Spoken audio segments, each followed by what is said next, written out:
and gentlemen, can I please have your attention? I need all of you to stop what you're doing and listen.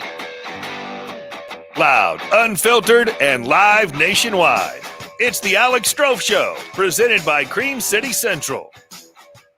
This is the year, even in a first-year system with Mike McCarthy, that Dallas has to win the NFC East. They have to. If Dallas doesn't win the NFC East this year, something is majorly wrong. Want to chime in? Join the live chat on either Facebook or Twitter at Cream City Central. Your comment could be featured on today's show. From the WWSP 90 FM studios in Stevens Point, Wisconsin, here's Alex Strouf. It's a Thursday, July 9th, 2020. Welcome in to the Alex Strouf Show, presented by Cream City Central, alongside producer Kyle. I am Alex Strouf. Good morning to all of you joining us on the Twitter sphere and the Facebook. 3:02. It is the afternoon, isn't it? I'm a little out of it today, as Ryan mentions. I was throwing back the Red Bull right there. Yeah, I'm a little out of it this afternoon, but we're gonna get in a good groove here. JP Fireisen, who was on the show on Tuesday, is currently pitching against Ben Gamble in the Brewers scrimmage. So I'm kind of keeping an eye on two screens at once here. But good afternoon, everybody. Thanks for jumping in with us. Phone lines are open, 877-878-7683. Lots to dive into today. Jimmy Christensen from PackerReport.com and the Pack-A-Day podcast will join us here in the first hour. We've got some Packer stuff to dive into here in a second. And in the second hour, Andrew Flagel and Marcus Jennings from Black and Tan Radio, part of the Cream City Central Podcast Network. We'll jump in to talk all things Brewers and their podcast, promote what they're doing a little bit. They've got good stuff going on, but nonetheless, a good day to be live with you. A good day to be hanging back. Not so pretty outside, at least here in Stevens Point. I don't know what the weather's like in Green Bay, Kyle, but I'm actually going to get to that a little bit later. Okay. With my Thursday thoughts. So stick around to the end of the show. Wow, to hear about the weather in Green Bay, that's really going to keep people in their seats, isn't it? Hey, I mean, you never know. Quite the tease. But nonetheless, let's dive into a few things. First off, the Twitter poll of the day today, which you can find at Cream City Central on Twitter. Already 133 votes on this poll with well over an hour left, about 2 hours left exactly. The Twitter poll of the day today for the Alex Strouf Show is the following, and this is based off Patrick Mahomes, obviously signing that 10-year contract. What was that? Monday, Tuesday, whenever that was. I think it was Monday. Had to have been Monday. Yeah, I think it was Monday. He inked that 10-year, $450 million contract, which is just unreal. So we posed the question today in the NBA, which NBA player would you sign to a 10-year contract? If you had the option to do that right now today, who would you sign to a 10-year contract? The options: Giannis Antetokounmpo, Luka Doncic, Zion Williamson, or other, which you can leave a comment or give us a call. And the phone line is open for this as well, 877-878-7683. Giannis really leading the charge with 2 hours left. 82% of you go with Giannis, the reigning and hopefully the next MVP, two-time MVP, once this season becomes a wrap. Luka Doncic in second place at about 16% of the vote. Close to nobody said Zion, and 1.5% say other.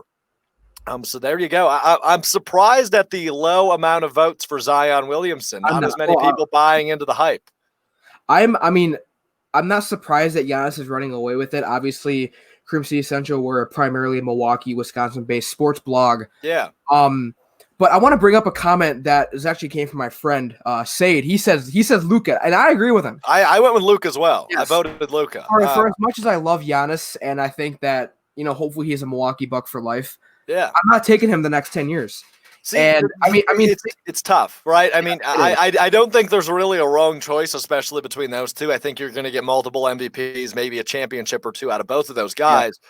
So yeah, I'm good with it. I'm going Luka. Go ahead. Why I lean with Doncic is the fact that he is younger than Giannis. Yep. And he's still, he's playing at an MVP level, and he's only 21.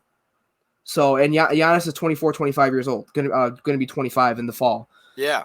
In the winter, I should say. So So I he'll mean, be 35 in 10 years, right? yeah, So so- I think Giannis will still be able to produce solidly at 35 years old. At least we can hope. And obviously, Luka, like you said, I mean, the guy's just freaking. What is he? 22 now? 21 is he?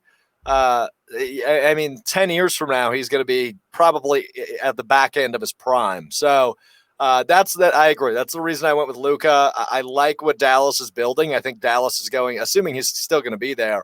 He's going to be, or they're going to be rather, a contender for years to come. So I'm a big fan of what Luka and Dallas have going on down there. So that is the Twitter poll of the day today. You can find it at Cream City Central on Twitter to cast your vote, and we'll read more comments as we get to more of the poll throughout the show today.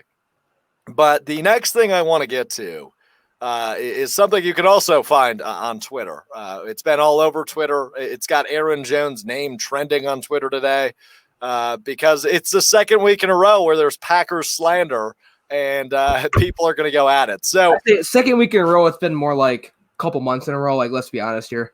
Well, that's true, but second week in a row that we've talked about it here. Okay. And Get Up ESPN, so the show on ESPN hosted by Mike Greenberg in the morning, released a poll conducted by ESPN with 50 NFL personnel that includes executives, scouts, and players. And ESPN ranked the top 10 running backs for the upcoming season. Now, if you want to pop up that list, Kyle, if you don't mind, this list is just slightly outrageous. So look at it here. Saquon Barkley at 1, McCaffrey at 2, Zeke at 3, Alvin Kamara at 4, Derrick Henry at 5, Cook at 6, Chubb at 7, Mixon at 8, Jacobs at 9, Le'Veon Bell comes in at 10. And rightfully so, people are upset about the lack of Aaron Jones on this list. So as you see, Aaron Jones tweets, "Mountain on my shoulder," referring to the chip on his shoulder, because again, he's disrespected. I mean, this guy was one of two with over 1,000 rushing yards, 15 touchdowns, and 400 receiving yards a year ago. Christian McCaffrey, the only other name that you can throw in that category. So Aaron Jones left off that list, which I find, number one, I mean, how do you do that, right? He's got to be in that, at least that same ballpark as Nick Chubb and Dalvin Cook, in my mind, right up there with the both of them. Rushing yards wise, beat both of them rushing touchdowns wise. These are guys that are right in the same ballpark, at least in my opinion, as Aaron Jones. But I don't think Aaron Jones was the only disrespected running back on this ESPN list. On this ESPN list, there's more than one back disrespected. And I think you could make the case for a couple. But the other one that I really lean to is Leonard Fournette from Jacksonville. I mean, the guy has been on a tear when he's been healthy. It's hard to go with who you'd take off, though, right? If you want to make the case of Aaron Jones being in, which I'll agree with you, I'll make that case with you. Who do you remove? Where do you rank Aaron Jones in this list? Give me a call, 877-878-7683. Where would you rank Aaron Jones on this list? Because it's easy to make a case for him, but who do you make a case against? Is it Le'Veon Bell? Yeah, I would easily move Le'Veon Bell out of that top 10 to fit Aaron Jones in. Josh Jacobs had a rookie season that was stellar, but that's it. Sample size is small. Now, you could make the case that only Aaron Jones has only had one good year. I would argue he's had two. Obviously, we know what he did 2 years ago in that half McCarthy-led offense. What was it, like 5 or 4.5 yards per carry for Aaron Jones back in 2018? So he deserves to be in this top 10 conversation, but I think Leonard Fournette does as well. Another back I'd even throw in there who last year we didn't see a lot of is Melvin Gordon. Melvin Gordon's in a new situation in Denver, and that offense is going to be really fun to watch. At least we assume. Drew Lock and Jerry Jeudy and Noah Fant and Melvin Gordon, obviously. And Cortland Sutton as well, still there with that receiving core. So Melvin Gordon's new situation is ideal. And I think you could make the case for Melvin Gordon being on this list in his new spot, which is Denver. It's very interesting to me, very intriguing to me how Le'Veon Bell is still renowned as a top 10 back, where last season he was fine. He was competent. He was solid, but was he a top 10 back last year? I don't think so. Joe Mixon had a solid year, but played for the worst team in football. I mean, are we just giving him petty recognition by putting him up there? I mean, he was that offense, essentially. They drafted a quarterback because their quarterback wasn't good. A.J. Green didn't want to play last year because they were so bad. Joe Mixon had a solid year statistically, absolutely. But the Bengals were garbage. Does he actually deserve to be on this list? I don't know. You could make the case for or against Joe Mixon. If he was on your fantasy team a year ago, I bet you're probably making the case for him. But I think, and you'll likely agree with me, it's ridiculous that Aaron Jones isn't on this list. It's ridiculous. I get the top 6, even top 7 I'm okay with. Barkley, McCaffrey, Elliott, Kamara, Henry, Cook, and Chubb is your top 7. I'm good with that. But the fact that Aaron Jones doesn't come in at 8, 9, or 10 is just ridiculous. It's hard to keep him off of there, but I mean, it's a poll. These are what people, this is what people voted on. So it's very interesting to me that we don't see Aaron Jones on that list. We opened up the phone lines and the voicemail box earlier today. We got this voicemail, which was like an instant reaction. Let's take a listen to this. If it decides to cooperate, of course. There we go. Aaron Jones, not top 10. When I saw that, I was at work and I dropped what I was doing. Honestly, him not being in the top 10 is a disgrace to that ranking. How can the league leader in touchdowns not be top 10? That's just my thing. Ridiculous. Thanks. Yeah, the league leader in touchdowns, not in the top 10. And it's not like it was a list like last week by Pro Football Focus on a podcast thrown together dissing the best wide receiver in the NFC North. We all knew it was Adams. That was done for a rise, sure. But when you're voting people in position of power, right? NFL executives, NFL scouts, NFL coaches, and they are not taking Aaron Jones as a top 10 back, that's going to be scary.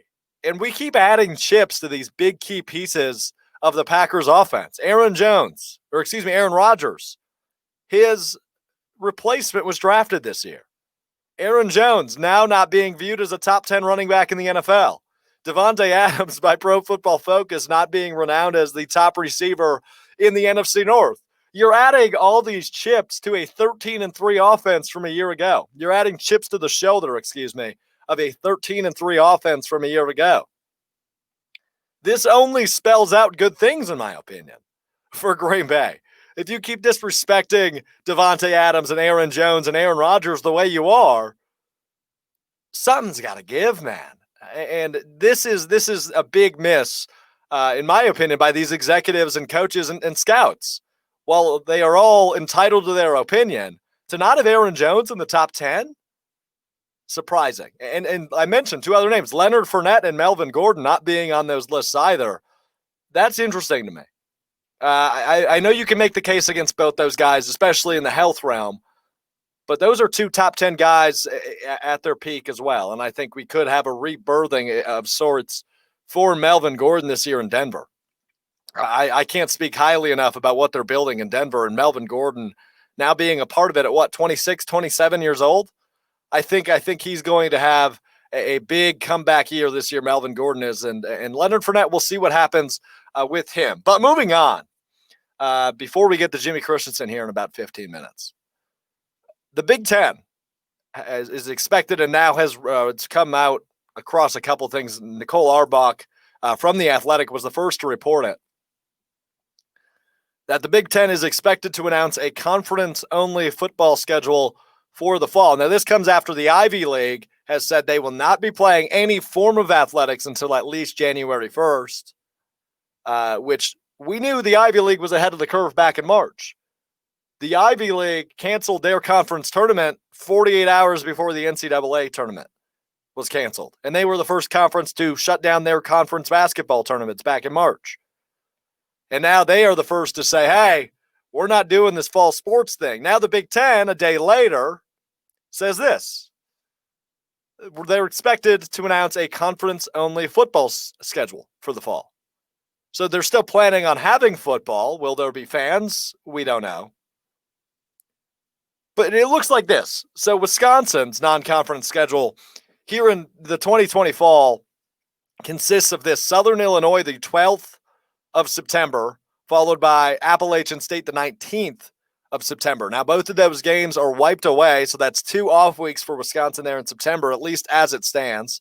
There might be some reorganizing and reshuffling of the schedule. And then October 3rd, I believe it was, Notre Dame at Lambeau Field is now, we assume, off the books. And a week ago already, they were saying, yeah, we still plan to play this game. And yesterday it came out that the Wisconsin and Northwestern game that was supposed to be played at Wrigley Field has now been canceled at Wrigley Field, but is still expected to be held at Northwestern's home stadium. But other Big Ten non-conference games that this impending announcement, at least we assume, will include and impact the following: Iowa and Iowa State, the Cyhawk game that we see every year. That is a big game to take away. Ohio State and Oregon had a big one planned. UW, Washington, and Michigan were supposed to face off. Penn State and Virginia Tech were supposed to tango.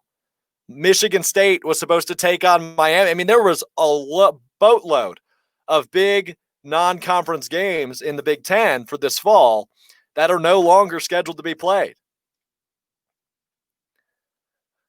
So, again, COVID making some shifts, obviously an unprecedented time here in 2020, as all these games pretty much, it looks like, will be axed. There's no official announcement out yet, but now multiple sources are reporting that the Big Ten is planning to go this direction just a day after the Ivy League axes all of their fall athletics. Kyle, obviously not great news, but I guess it could be worse. I mean, the SEC had talked about this a couple months ago. Probably like about a month or so ago. Yeah.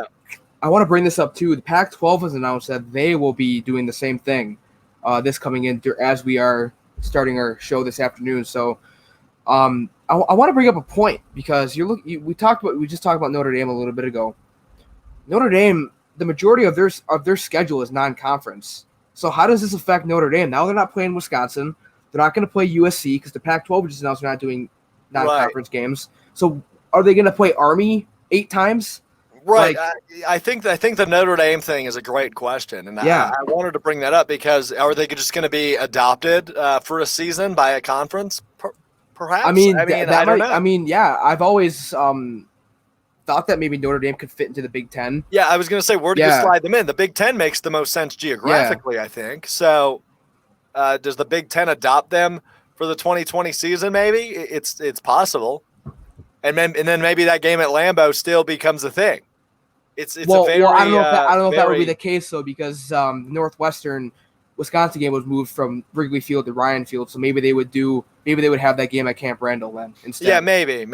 I guess it depends on a lot of things. Obviously, fans being able to attend and whatnot is going to play a bigger role in that. But no good. I mean, obviously we want football, and we're not going to get football, at least to its fullest at this point, if at all. The Ivy League, as I mentioned, has been ahead of the curve. That is where the smart people go to school. At least that's the stereotype around the Ivy League. So who knows, man? I will say, I mean, the Ivy League is, I mean, books smart wise, probably the smartest conference in the country. Oh, yeah. So I mean, if they're doing it, you gotta think that they know something's up. So I mean, honestly, they also make a lot less money than the Power Five, right? So that's why this Big Ten precaution is being taken. I wonder what's going to happen to the schedule, though. I wonder what's going to happen to, right? So I mentioned if these non-conference games, like it sounds they will, get axed, Southern Illinois and App State were supposed to happen back-to-back weeks. Do the Badgers just get 2 weeks to prepare, essentially 3 weeks to prepare for a game in the middle of September? That's very abnormal. They have their season opener against Indiana, and then they would have 2 weeks off. I would think that they would. I mean, what I would do is I would push the season back because you get more time to prepare. Right. Maybe start first week of October. Maybe that's typically when conference play starts. Right. is first week of October. So maybe that's what they do, because it wouldn't make sense. It wouldn't be fair for Wisconsin to play first week against Indiana and then have 2 weeks off, to play Michigan and then have another week off. There's already enough bye weeks in college football to begin with. All right. So, and what about bowl games? Like, I know we're looking way far out to the December and January. It's not looking good, is my understanding. No. I mean, do you just randomly pair two teams? I mean, it's going to be really interesting if we have a shortened schedule A.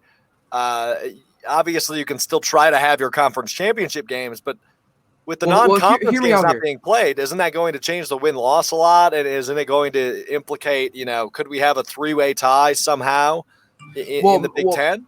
Well, maybe this opens up a possibility of, and this has been the case ever since this college football playoff came out, is what about an 8-team? What about a 16-team tournament? What if college football, and this is just thinking out of the box here, what if college football tries like a 16-team tournament, and you pair teams that, won your conference, with each other, and you try to make a tournament of some sort, and you keep it regional, like you keep the sites regional. But I mean, that's just thinking way outside the box, and you need way more. Yeah. You need to figure out way more than just that. But no, I mean, definitely. Yeah, I think that as it stands right now, with cases going up and all that stuff, I think that college sports in general are in huge danger of being canceled for this season. Stanford alone canceled 11 athletics programs yesterday. Not football yet, but they canceled stuff like fencing and stuff. But one of the sports they did cancel was men's wrestling, which is one of their biggest. Yeah, I saw that. Yeah, so I mean, this is not ideal. I've been very optimistic about sports since the beginning of this. Like, we're going to get sports back by June, which partly is the case. I mean, if you're a fan of NASCAR or UFC or golf, those are technically sports, and I was technically right. But I mean, when I say sports are back, I mean like MLB, NHL, NBA, which are now hopefully on track to start at the end of July, early August. It's just all. I mean, nobody knows at this point, man. That's just the sad reality of where we're at. And we've said it multiple times. It's not easy to do a sports talk show for 2 hours twice a week when there's nothing to freaking talk about. I mean, we have the basketball tournament, which we'll get into next hour a little bit. And that's about, like you said, golf and UFC here and there. But and I will say we do have great guests that do come on. We do. And help us fill the hashtag yes, content. Help us fill the hashtag content. But nonetheless, very intriguing to see what the heck goes down with Big Ten football. This is all we know right now. Like I said, for the Badgers, it acts as 3 games: Southern Illinois, Appalachian State, and the Notre Dame game scheduled for Lambeau Field. The game against Northwestern that was supposed to be held in Wrigley Field now moves to Northwestern's home stadium. But the other Big Ten non-conference games that are notable that will be thrown off by this are the annual Iowa State game, and then a bunch of big non-conference matchups that have been years in the making. Because as you're aware, if you're a college football fan, a lot of these non-conference matchups get scheduled years in advance, like this Wisconsin Notre Dame one was. Ohio State, Oregon, Michigan, Washington, Penn State, Virginia Tech, Michigan State, and Miami. I mean, you've got several games that are thrown to the side because of COVID-19. And this is what we like to call our new regular, our new everyday, which is just as fun as it sounds. But nonetheless, let's take a quick look at your Twitter poll. It is still a heavy lead for Giannis, the NBA player that you would sign to a 10-year contract. 84.1%. The Milwaukee bias definitely showing there. 14% say Luka Doncic. You go with me. 0.7% only.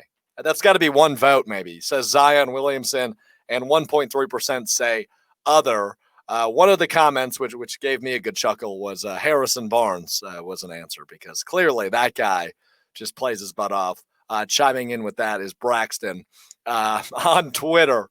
So there you go. That is where your Twitter poll stands. One last look at the comment section. I mean, we're looking at several complaints, and we'll get to some of those tweets later around this Aaron Jones situation not being listed as a top 10 running back. We'll get Jimmy Christensen of PackerReport.com's thoughts on that next. This is the Alex Strouf Show, presented by Cream City Central.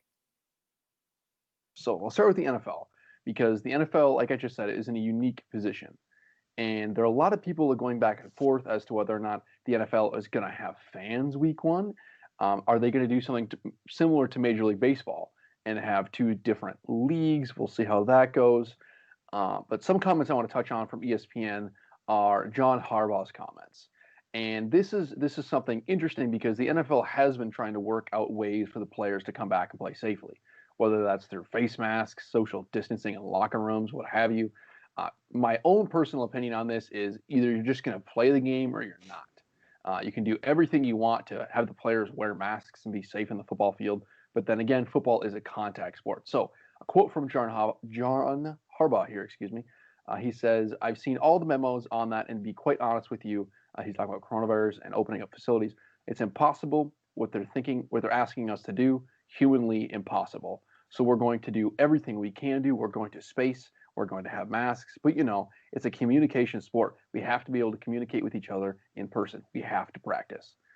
I'm pretty sure the huddle is not going to be 6 feet spaced.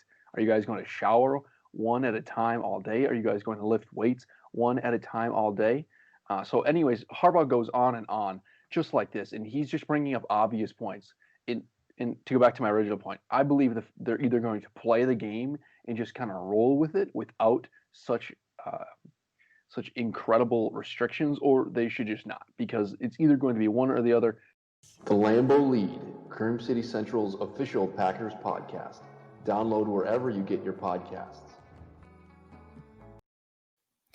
We welcome you back inside the Alex Strouf Show, here presented by Cream City Central. A lot going on in the world of sports today. As mentioned for the break, the Big Ten expected to announce a conference-only football schedule for the fall. We'll talk more about that in the 4 o'clock hour. But the thing we let off with today was Aaron Jones not being listed as a top 10 quarterback, according to executives, scouts, and coaches, I believe. It was the 50-person poll. And Aaron Jones not finding himself within the top 10.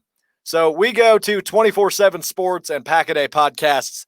Jimmy Christensen joining us now here on the Alex Strouf Show. Jimmy, hey, buddy, how are you? I'm good, man. How are you? I'm good, man. Thank you so much for jumping on with me. So give me your reaction to this. Aaron Jones not listed as a top 10 quarterback seems just ridiculous after the year he had a year ago, right? Oh, yeah. No, it's absolutely insane. And at this point, I guess I'm just used to just weird things happening towards the Packers this offseason. With Aaron Jones, I was looking at the other players, and he has more rushing yards than Barkley, Kamara, and Bell last season, more all-purpose yards than Barkley, Mixon, Kamara, Jacobs, and Bell, more receiving yards than Bell, Barkley, Elliott, and Mixon, and still somehow not even number 10. It doesn't make sense how you can put – I don't know. I'm surprised about Josh Jacobs. Josh Jacobs is good, but he was very one-dimensional last year. Mixon, good, very one-dimensional. And Kyle mentioned it earlier in the show. Just he was their offense. He got a lot of carries, less yards per carry. As you can't tell, I'm ranting because I'm just so confused about this. I'm cutting you loose. Get after it. I don't get it, man. It doesn't make sense. I don't know how you. It doesn't. You have the season he did, led to the NFL in touchdowns. So I'm where would you rank him, Jimmy? Would you put him, 6, 7, somewhere in there, higher, lower? I'd probably have him around 6 or 7. I'm honestly even fine with Dalvin Cook being ahead of him. He's dynamic and he's really good. Even as a Viking, I hate to say it, but he's really, really talented. Barkley, you have to, even after being injured last year and this being able to put up numbers he did with the Giants offense is impressive. So I'd have him around 6 or 7. And I was with you too. I was surprised Leonard Fournette wasn't in there. Yeah. Not in that conversation, at least, right? I think that's a snub. That's a snub as well. But and I don't know where you'd throw him in there. But to have Bell in that top 10 was interesting to me. Obviously, I think he's past his prime. I think he can still pack a punch, right, for New York. But it's all. I guess it's all subjective. I guess the ACC has gone conference only. That is brand new. Oh, this sports stuff is looking really good, Jimmy. Dude, it's looking really good come fall. So. talking about the ACC, Big Ten going conference only. What do you think? 16 games NFL this year? What do you think?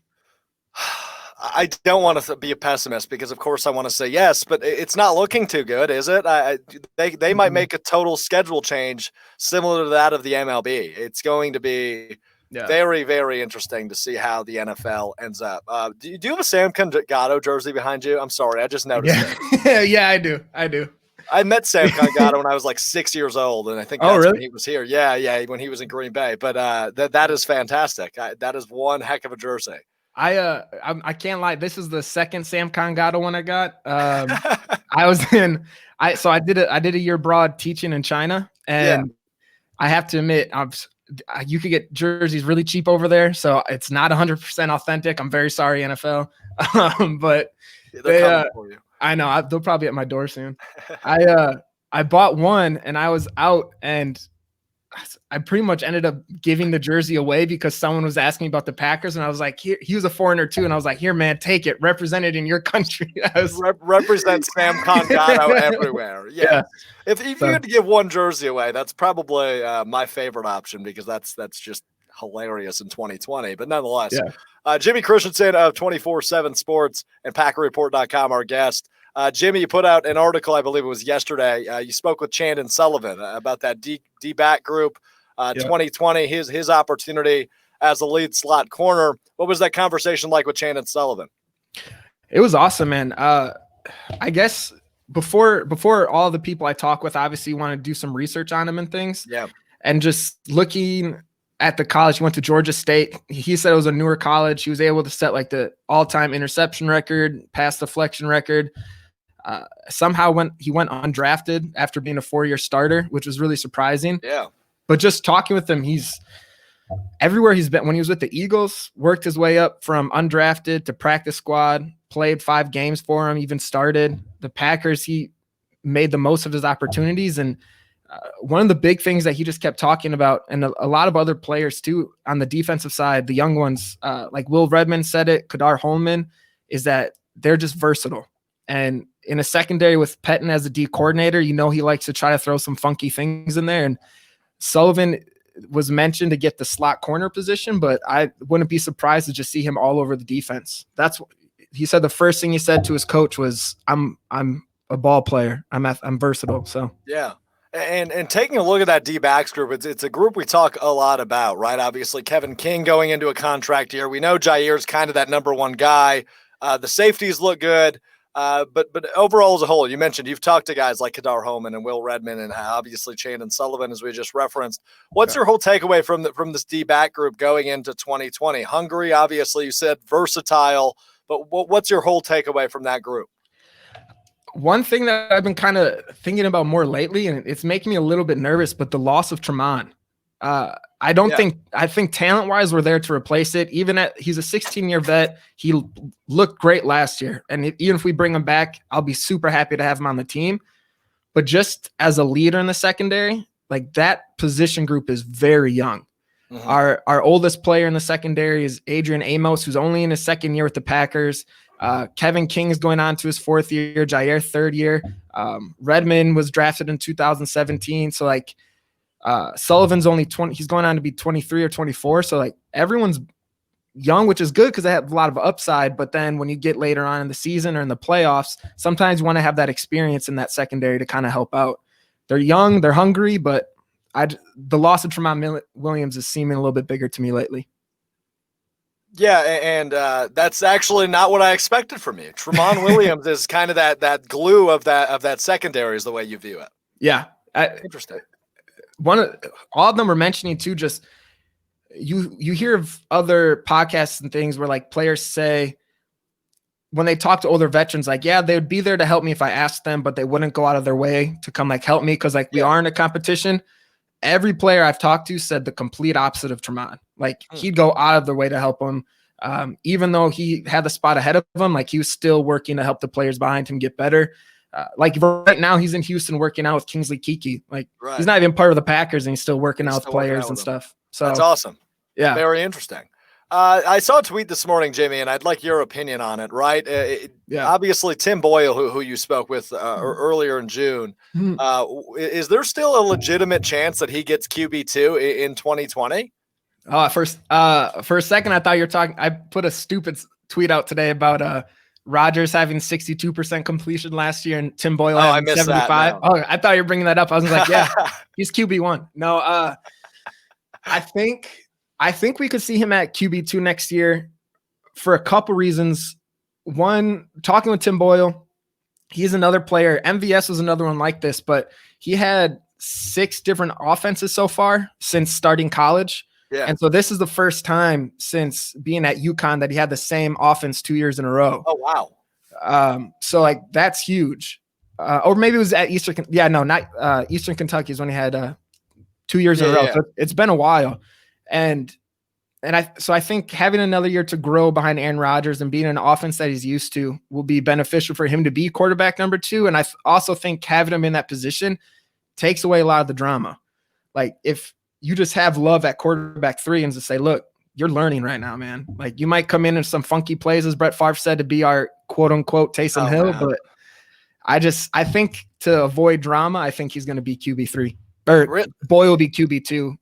Love will be QB3. Do you okay? So I because it's a possibility. I feel like a lot of us haven't thought about. I haven't thought about realistic chance that Jordan Love might not just be up to snuff in this system because obviously, as you mentioned, Boyle has the experience in it. Would it ruffle some fans' feathers? I almost feel like if Love was QB3 because you trade up in the first round when you have a healthy Rodgers, people are still puzzled by all of this. Oh yeah, no, definitely. I feel like at this point there's really no way for them to go without making some fans upset. Oh, of course. Right. So like, if you do it this way, you're going to have people say, well, you just wasted a first round pick. But then if you put him at QB2, you're going to have like the random people who want headlines that are saying like, well, is it Jordan Love's time? And I don't know. They're in a tough spot. They put themselves in this spot, but I think just to avoid as much drama as you can, keep everyone cool, show that you're still committed to Rodgers, even though it shouldn't even be a question at this point. Right. For next season, like I think QB3 is a good spot for him to learn and in practice split reps with Boyle. It's really just a number next to the name. If Rodgers goes down, who knows what's going to happen? Yeah, it really is just a number next to the name, and fingers crossed that doesn't happen. But you never know. Talk to me about that running back room. It's one I'm so intrigued by. I like to ask a lot about it from people that know more than me. I mean, that running back room is very, very, very intriguing with the addition of A.J. Dillon and the impending contracts of the other two. So what is your insight? What are your thoughts on that running back room going into 2020? Yeah, I think weirdly, we just drafted him last year, but you have to assume Dexter Williams is going to be on the outs. Like we're going to roll. We have our 3 running backs. I'm convinced that I don't think Jamal Williams is going to be – people had him as a surprise cut. I don't think so. I think bringing in A.J. Dillon and I'm with you. It's a very interesting group. It is. Because you don't know how they're going to play it because Aaron Jones, he improved in the passing game last year, but it kind of seems like Jamal Williams still has a leg up on him in that aspect a little bit. He seems like a little more efficient in that way. He's a better pass protector. That's huge. And I've kind of toyed with the idea that this year we'll roll. Like I think A.J. Dillon will come in if someone gets hurt, goal line situations, short yard situations, things like that. But I'm wondering next year if Aaron Jones, it might be the one that's on the way out. And then we have A.J. Dillon as our workhorse, or kind of our Derrick Henry. And then Jamal Williams kind of as that passing down, change of pace running back. Right. Yeah, because I feel like it's realistic that Jamal Williams does re-sign, on a team-friendly deal and still become that reliable second back almost. I think that's a realistic scenario in my mind, at least, given that the number next to the dotted line for Aaron Jones is going to be a little bit higher than I feel like the Packers are going to go for. So, especially after this season with the chip on his shoulder now. I feel like that mountain on his shoulder that he referred to this morning. Right. It's going to go up, man. That price tag, I think, is going to be a little bit higher. And it's going to be interesting to see. And I know it's a weird comparison, but Dalvin Cook's number that he eventually signs, it's going to be interesting to see the number that he signs and how that really comes next to comes next to Aaron Jones. Bears save $450 million by drafting Trubisky instead of home. Boom. Sorry, it's a day later too. Love your show. Thanks, Kevin, for chiming in. We're very glad that didn't happen. But just for any of the Bears fans out there, we'll throw them this quick soundbite real quick. With the second pick in the 2017 NFL Draft, the Chicago Bears select Patrick Mahomes, the second. It could have happened, man. It could have happened, and they didn't let it, man. It didn't. But they did save quite a bit of money. The Bears did. They're playing long term, man. Yeah, they're really thinking it out with Nick Foles there. Jimmy Christensen of 24/7 Sports and PackerReport.com is my guest in this time at Jimmy_CO8. I think, did I get that right, Jimmy? Yeah, that's right. Good. I don't have your Twitter up anymore for some reason. Oh, you're good. So bring me up to speed on Pack-A-Day podcast, man. I mean, obviously new episodes coming out faster than I can catch them. What's been going on there lately? Any of the good stuff you'd like to push? Yeah, right now I'm kind of on their Saturday rotation, just kind of brought in.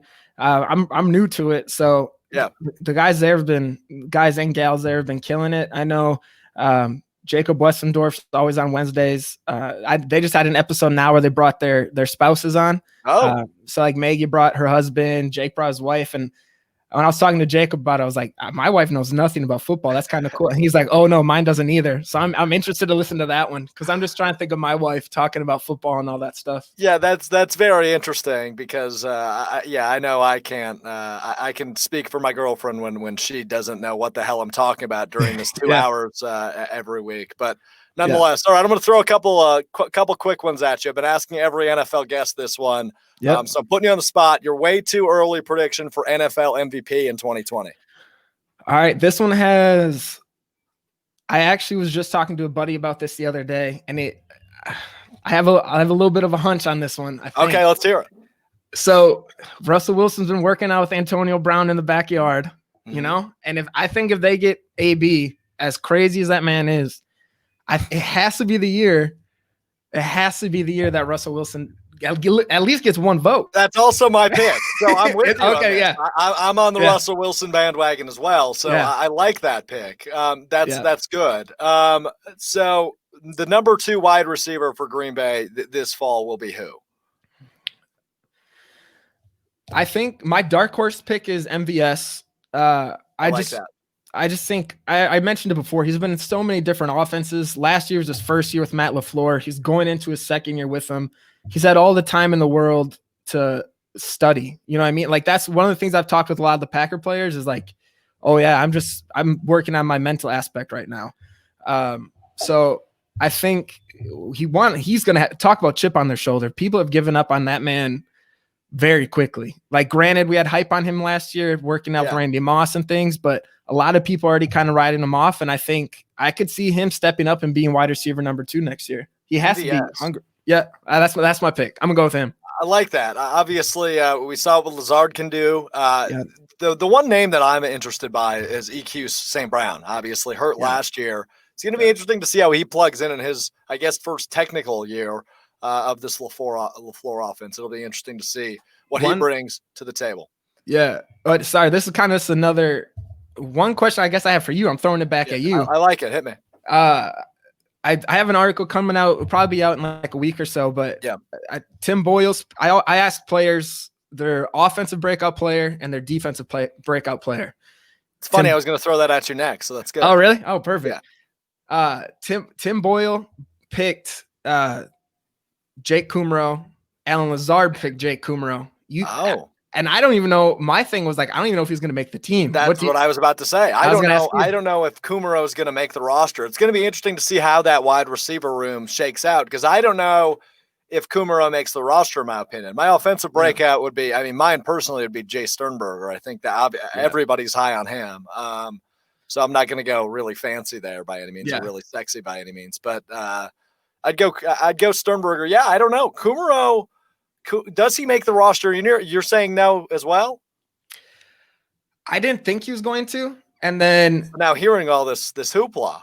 Yeah. And one of the aspects that I think maybe he could is PFF ranked him as the best pass protection or like best blocking wide receiver. And if we're going to be a little more run heavy, maybe we want to have someone on there that we can just kind of like put into situations where it's like, hey, we really have to, I don't know if you maybe like kind of solidify the edge sometimes. Right.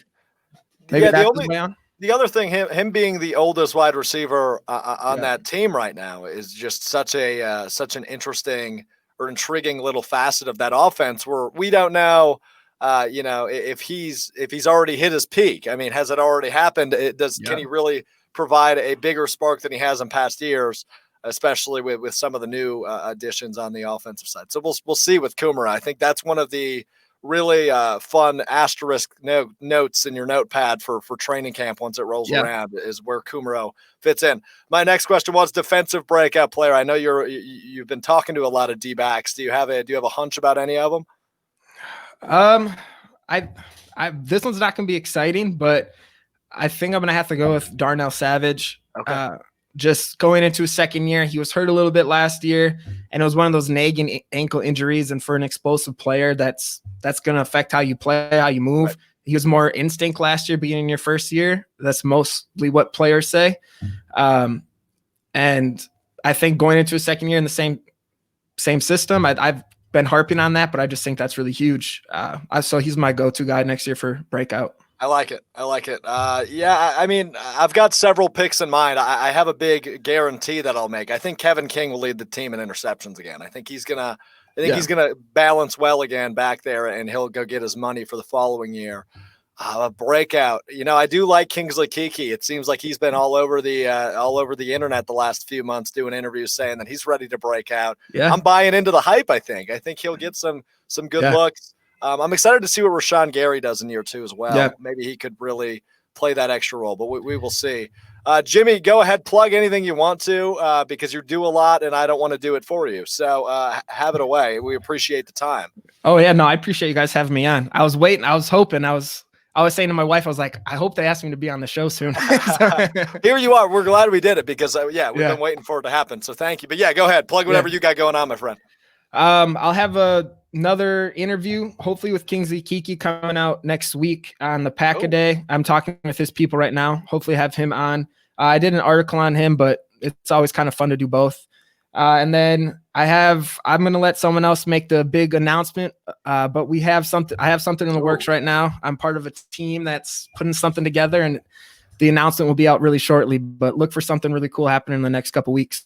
Awesome, man. Well, you keep up the awesome work. You've been doing big things and killing it, and we love watching your growth. So we appreciate the time once again, and we'll do it again soon. All right, my friend? All right. Sounds good, boss. Have a good one. Yes, you too, buddy. That's Jimmy Christensen. Oh, we brought him in and then exited him.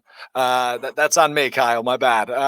So thanks again to Jimmy Christensen. PackerReport.com at Jimmy_C08 on the cesspool we know as Twitter. We're going to take a time out here on the other side. Greg Williams joins me. We're talking the best trio, quarterback, running back, wide receiver in the NFL. That is after this. This is the Alex Strouf Show presented by Cream City Central. I'm going to read you a quote from one of Giannis's teammates, and then, using your wealth of superstar NBA experience, you are going to read between the lines and tell us if we can actually learn anything from what this teammate has said. So first up, this is from Pat Connaughton on March 31st, so just a few weeks ago. He says, obviously the city of Milwaukee, the team, everyone wants Giannis to be here forever. But Giannis has put himself in a position to provide for his family from growing up with nothing in Greece. I don't think you can fault Giannis for whatever decision he ends up making, that he believes is the best decision for him, his family, the people who are closest to him. Yo, Pat's a smart dude. Pat's trying to get on teams with Giannis in the future wherever Giannis ends up. Pat is not trying to ruffle feathers. Pat is giving a massage right there.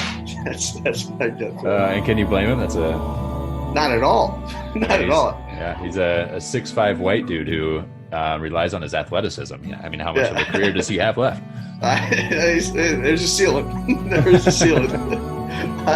Yeah, man. Of course. All right, Pat's playing the long game.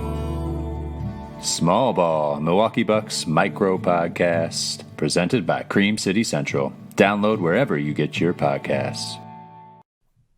And the schedules are supposed to come out tonight for this wonderful 60-game season we're about to endure. However, rumor has it that we are starting off against the Chicago Cubs. Is that good or bad for us? Honestly, I kind of expected it because we were supposed to start out this normal season against the Cubs, so I'm not really shocked that that happened, but, I mean, I'm down. Yeah, it doesn't bother me. I'm not scared of the Cubs. No. We're taking the series. You heard it here first. Heard it here first. See, look at you just doing a projection. Well, yeah, but I didn't have to look at the numbers, so I just said it from my heart of hearts. And we'll look back on this in a few weeks, and we'll see if I was right. Okay. Who's our day one starter? Brandon Woodruff. I don't think there's any question for that. Brandon Woodruff. However, I would entertain the thought of having an opener.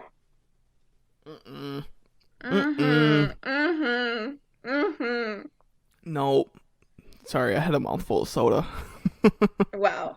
The face of health right there. Yeah, it's not good. We've talked about my Red Bull addiction before. Bernie's Bums, the official Brewers podcast of CreamCityCentral.com. Download wherever you get your podcasts today. New faces, new debates, every single week. He's not great. He had 10 good games right before you put the title great on him.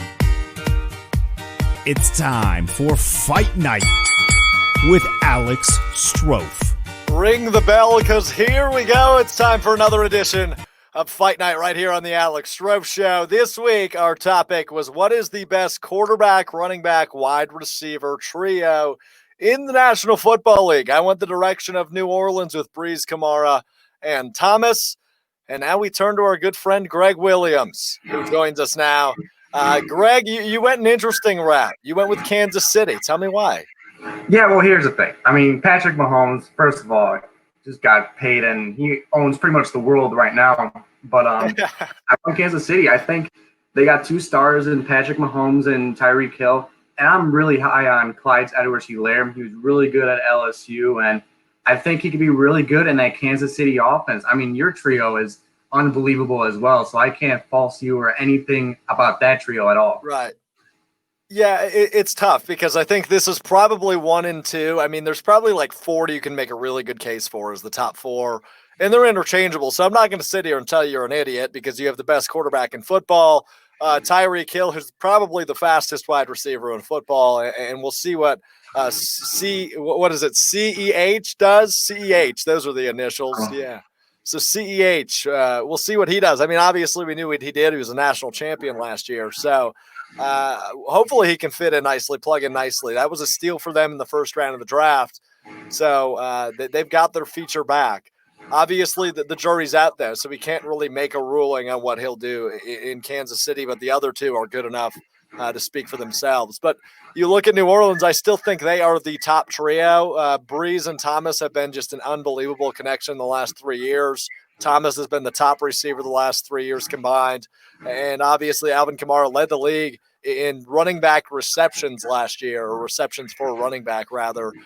So that trio, it really does – I mean, that's what puts them from a mid-tier team to potentially the top team in the NFC. In my eyes, they still run that division, maybe not as much as they did with the entrance of Tom Brady, but they play in what I think is maybe the toughest division in football, and they still run away with that top seed, in my opinion, because of those three mainly.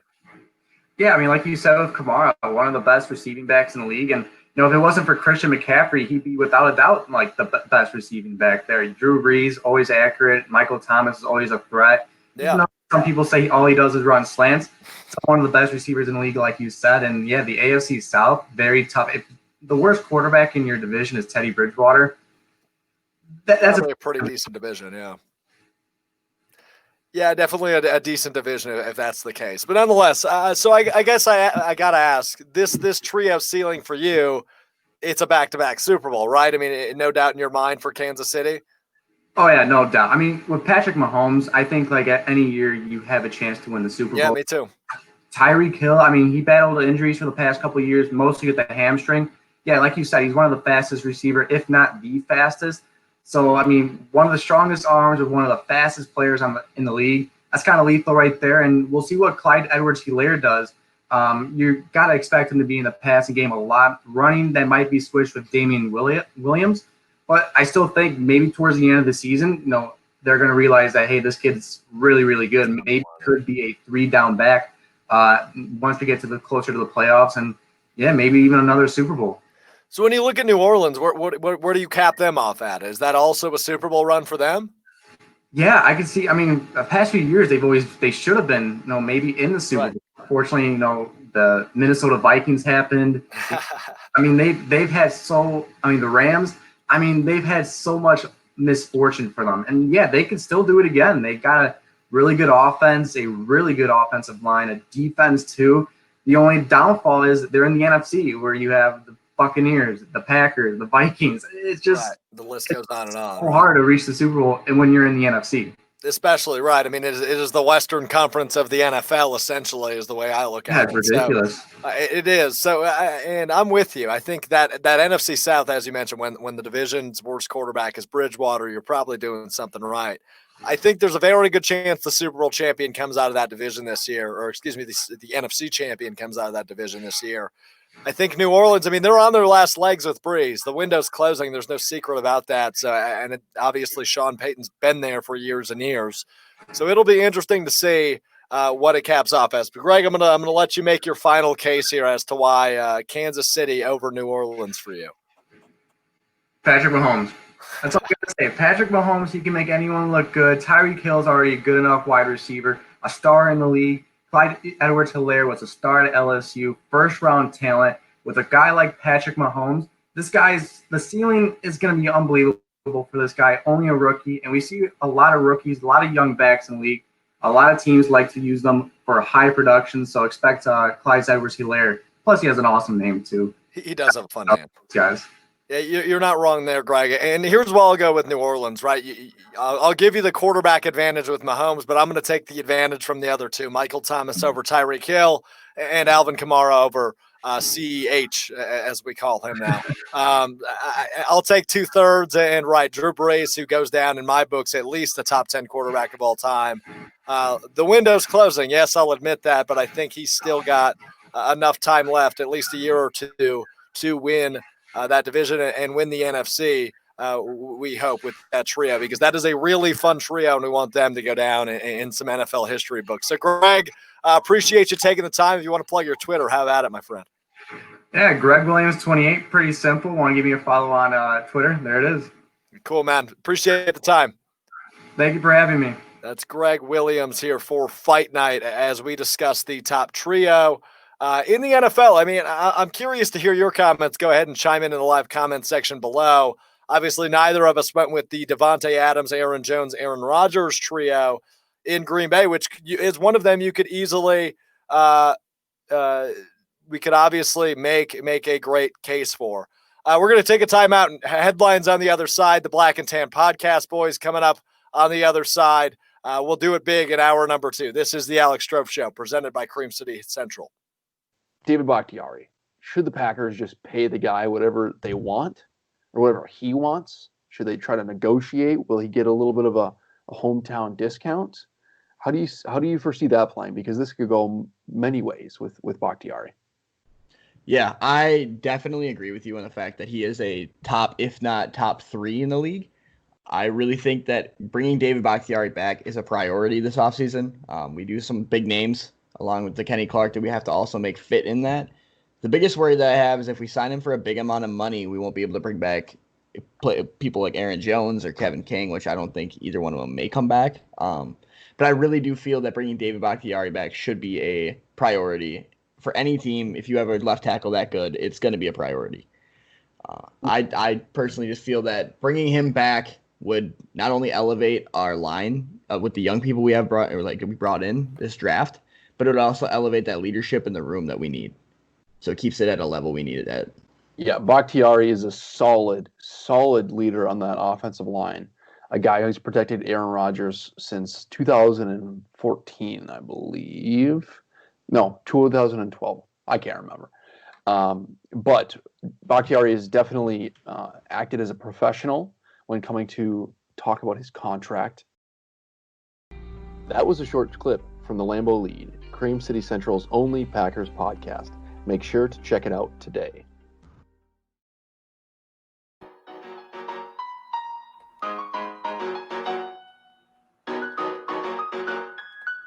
Loud, unfiltered, and live nationwide.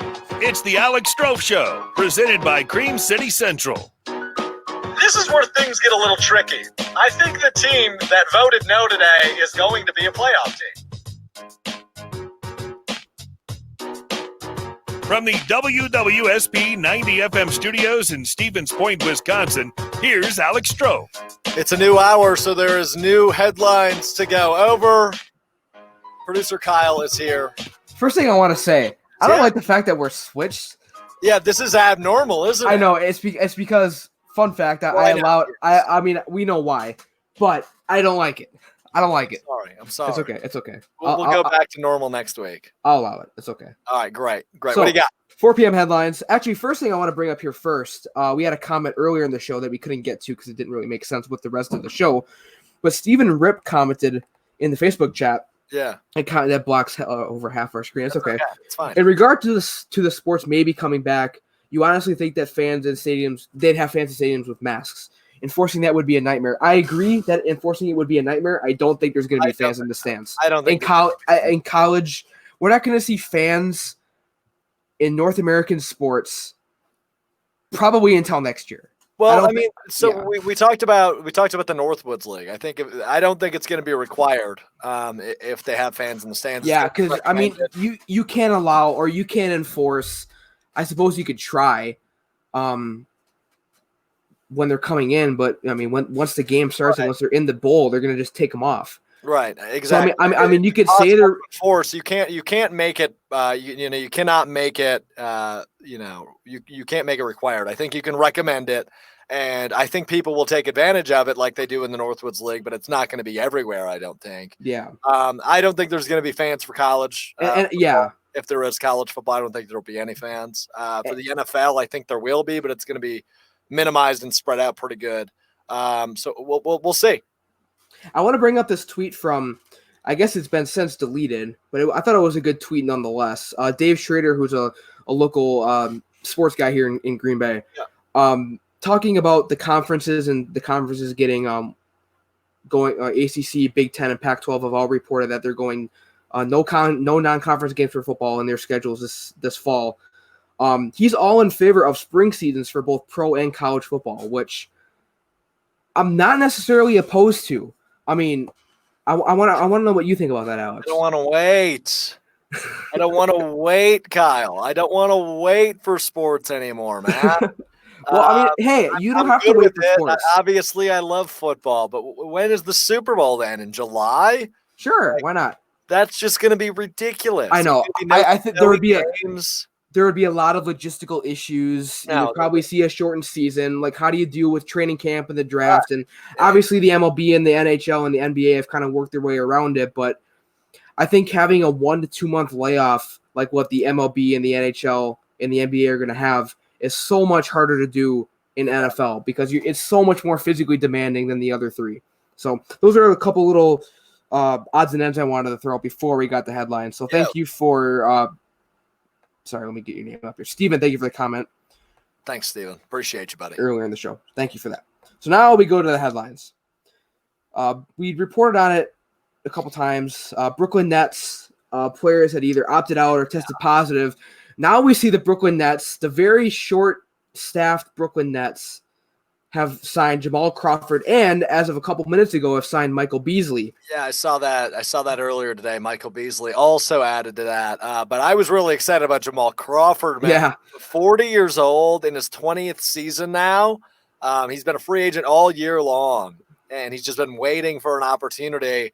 Brooklyn gives him one here, and I think that is very, very interesting because he's still sharp. The guy's still really solid at 40 years old. Big fan of that signing, and I like Michael Beasley. I mean, he's been around forever as well. So they're going to fit in nicely and play some solid minutes, I bet. and the new look nets, the bubble nets rather than the Brooklyn nets, are coming to play. So I'm excited to see what the bubble nets look like when we get to the NBA bubble. Yeah, so a lot of, I believe almost all of the 22 teams have arrived in Orlando already, and Orlando arrived with only 12 healthy players. Now the rosters did expand by 2 to allow, obviously, if players test positive, you can fill more people in. Now obviously 12 doesn't sound like, it sounds pretty close to what a roster would have. Yep. That's because they had already signed someone when DeAndre Jordan tested positive. But on top of that, now Spencer Dinwiddie and Taurean Prince have tested positive, as well as Kyrie, KD, and Wilson Chandler are all opting out of playing, even though they're healthy. Right. Kyrie and KD went to, I don't think they would have been medically cleared to play, but they still opted out anyways because they can. They have that power.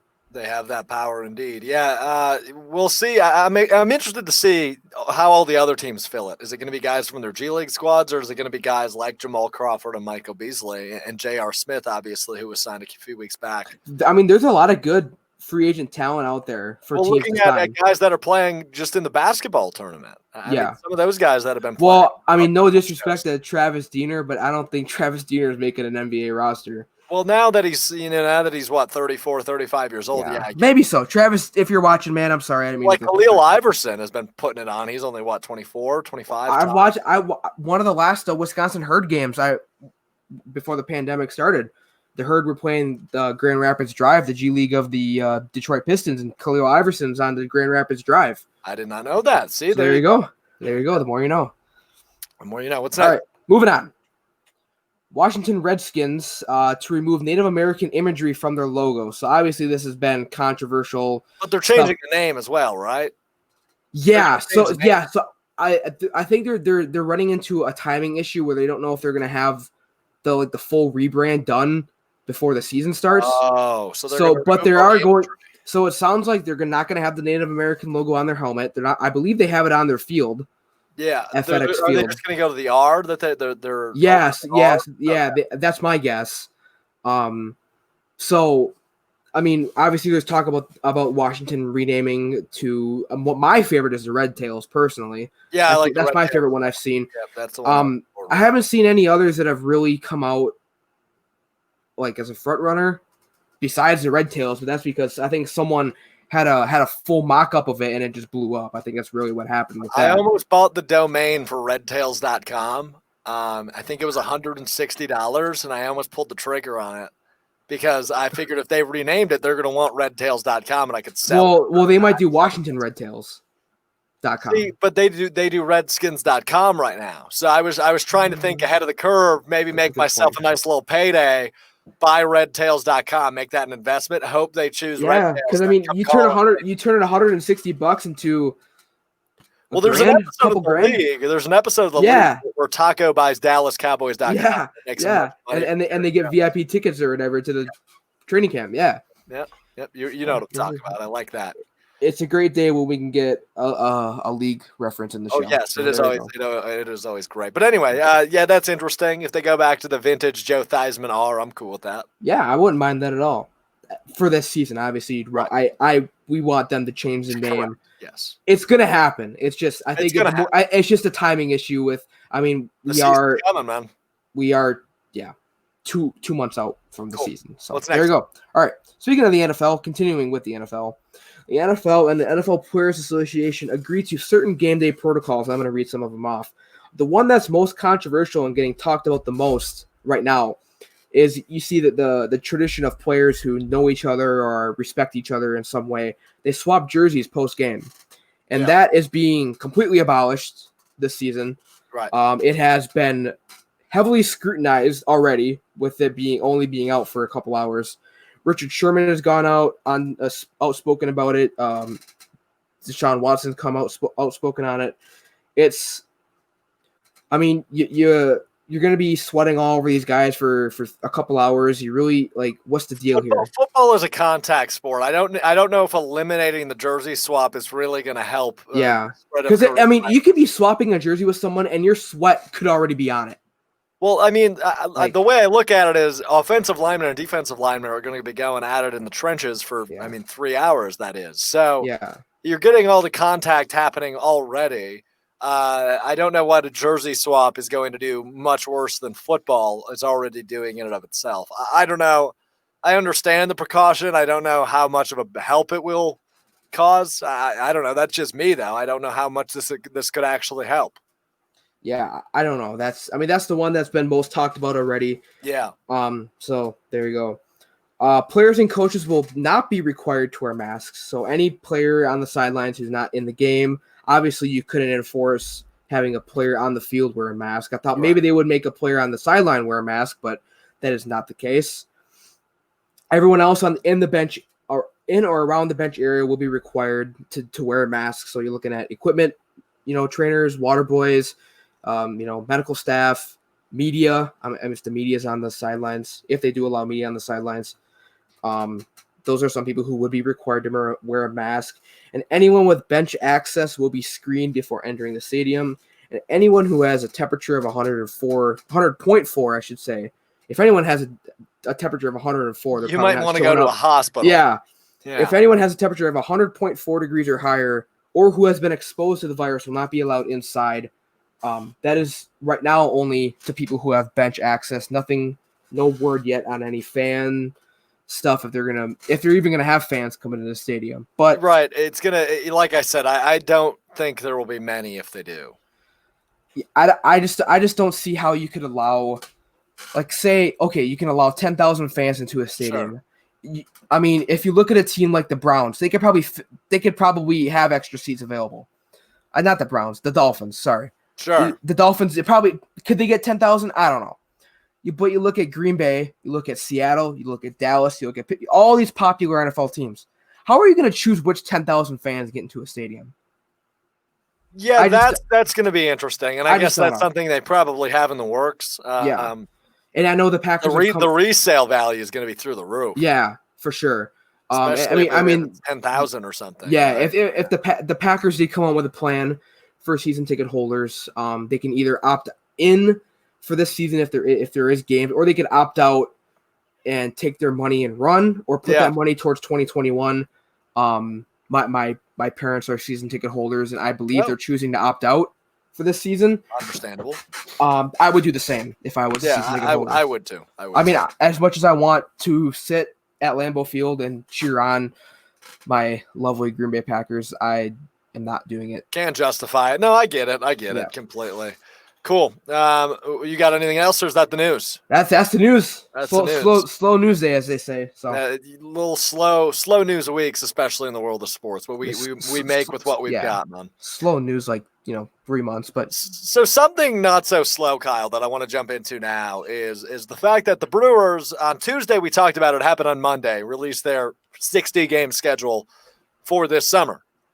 Now today, the Brewers released their 2021 162-game schedule. And this is very interesting to me. I talked about it on Twitter earlier today, and finally I get to cut loose on this a little bit. Yeah, you've been waiting. I've been waiting, so let's do this. Well, first of all, I do have the schedule popped up if you want to. Go ahead. Yeah, pop it up. So this is what it looks like. Okay, right. Who gives a damn is how I look at it. Right. The season's scheduled to start April 1st of next year, and you know what they're going to say to you on April 1st of next year? April freaking fools, you idiots. I mean, look, they are making the 60-game schedule for right now and saying, okay, this is what we're looking at. Now, all of a sudden, as we're getting teams into clubhouses and players into position, we're getting positive tests and pessimistic views. And while we think we're going to have a season this summer, and I think we will have a season this summer, at least partially, I think we'll at least have a portion of a season this summer. Before we even go on, have two teams on the same field, we're already releasing a 162-game schedule for 2021. And we have no idea what COVID's going to look like next April. We have no idea what the MLB is going to decide to do with this 2020 season, whether it play all 60, the playoffs, the World Series, we're all good, we got through, or we're going to get through 26 games and they scrap the season because there's too many COVID cases. The fact that we're sitting here right now, 3 days after we released the 60-game schedule and releasing 162-game schedules for every team in the league for 2021, is ridiculous to me. Have we not already embarrassed ourselves enough, Major League Baseball, over the course of the last several months? We've already embarrassed ourselves enough. To sit here on June or July 9th of 2020 and to tell me what we're going to be doing on April 1st of 2021 when you can barely tell me on June 1st what we're going to be doing on June 15th, I think it's absolutely ridiculous to be sitting here and acting like we know what we're going to be doing next April. Is there going to be COVID cases up the wazoo still? Is there going to be a vaccine? Is there going to be a plan in place where we can have full stadiums of fans? Just because the calendar changes to a new year doesn't mean that this pandemic disappears. It is ridiculous to me that we're sitting here 3 days removed just from the release of the 2020 60-game schedule. Now we're releasing the schedule for next year, and we have no idea what the hell that's going to look like. This is ridiculous to me. Do you think they would have already learned their lesson? All they've done the last 3 months is look like fools, and they're doing it again by releasing the schedule today. Nobody's looking at a 2021 baseball schedule before a game is played in 2020 and saying, "Ooh, I can't wait to do this." You know, it's ridiculous that it's just ridiculous. I can't say another word because I'm so fed up. Why in the world are we releasing the schedule now? This is the worst point you could be doing this. Can I play devil's advocate for a second? Of course. First of all, I'm gonna get to. I want you to pull up the soundbite when you can. Obviously, the Rob Manfred soundbite as soon as you can get it, because I think we need to play it again. If I can play devil's advocate just for a second. Yeah, go ahead. I'm not defending the MLB. I think what they did is dumb. However, this is about the time of the year in a normal year where the MLB releases the schedule for the following year. Yeah. So is it dumb to do it? This isn't a normal year, but this is the time of the year when they do it. Look, the MLB is way further along and they have dates in place, but they haven't released their 2020, 2021 schedule yet because they have no idea what it's going to look like in October, November, and December. I know. They have deadlines in place, right? They know where they want to do the NBA draft. They know when they want the finals to end. And their season's supposed to start there very shortly after. But they're not going to sit here and make a fool of themselves like Rob Manfred has been doing the last several months and release the schedule. Here's your soundbite. Option. Hi there. Where do you get off, sir? I mean, it's ridiculous to me, dude. It is unbelievably stupid. If we get a soundboard at any time, Alex, we need to put that in as a button and just play it anytime we can. I already have like 8 buttons in mind. I need to make that purchase. Because, I mean, between that and my favorite word I love coming back to it is incompetency. Incompetency, whatever. Yeah. It is just... I don't get it. I mean, like I said, you got to put devil's advocate just a little bit. The schedule does get released around this time, but yeah, we don't know what's going to happen on August 1st of this year, let alone what's going to happen freaking April next 1st year. of next year. But all I ask is that the MLB wait until at least a freaking game is played before releasing next year's schedule. Yeah. Like they have no idea what the hell 2 weeks from now is going to look like, let alone April 1st of next year, when they're going to kick off their season and where. Are they going to allow traveling still? Like, they don't even know. They're going to make more of a fool of themselves in whatever that might be. We're like 7 months or whatever by, rolling back their statement and rolling back what they have planned. There's no way that this schedule they released today is going to be permanent next year. I just have no faith in the MLB. I will say though, I think you mentioned something very, very briefly about are people even looking forward to next season? I think you mentioned something like that along those lines. Right. I am. As a matter of fact, I am looking to one date in the Brewers schedule next year, and that is June 5th, 2021, when they play the Diamondbacks, because I turned 21. Well, that's all I'm going to put out there. I bet they won't be playing the Diamondbacks. I bet they won't be playing the Diamondbacks. Maybe that'll be... The MLB does nothing short but piss me off every day. We're going to grab the guys from Black and Tan Podcast here in about 5 minutes. Andrew and Marcus from the Black and Tan Radio, going to hop on and talk some baseball with us here in about 5 minutes. As I'm sure they have an opinion on this, man, because I don't know why this got me so fired up when I saw this morning, that the 2021 MLB schedule has been released. And I just don't get it. Like, you just 3 days ago, you released the 2020 schedule, let alone now doing this. I mean, it is unreal to me about that. But let's take another look at your Alex Strouf Show Twitter question today. I imagine Giannis is still heavily in the lead as he is. Which NBA player would you sign to a 10-year contract, given the news of Patrick Mahomes earlier this week? We gave you 3 options as well as an other. Giannis, Luka, Zion were your options. Nobody really went the direction of Zion. 0.6% of the vote only for Zion Williamson getting a 10-year contract. Apparently, Wisconsin is not won over by Zion yet. Giannis obviously leading the charge, about 84% of the vote, 174 votes in. Luka Doncic is the runner-up, about 15% of the vote. That's the direction I went. We talked about it earlier, about, 45 minutes ago, that Luka's younger. He's just in a good place, and we know what he's been able to do the last 5-6 years, both overseas and in the NBA. So it's been fun to watch what he's been able to do, but we will see what Luka does over the next 10 years, because I think he'll challenge Giannis just as well as anybody in the NBA. We're going to take a quick timeout. And on the other side, Andrew and Marcus from Black and Tan Radio join me. We're talking Brewers and their podcast. This is the Alex Strouf Show, presented by Cream City Central.